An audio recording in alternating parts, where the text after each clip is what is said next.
Untuk DIY Ilham Dekor Impiana kali ini yang bertemakan Glam Eklektik, Shalma akan share dengan anda semua macam mana kita nak buat lampu yang mengikut tema Glam Eklektik. Okey, so dah jumpa dia punya hujung. Kita tampal dekat dalam, so bagi dia nampak kemas sikit. Dan kita bawa keluar. Lilit dan lilit dan lilit.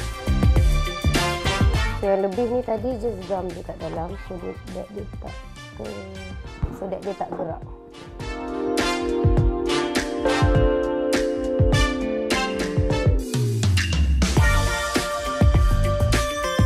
Alright, okay.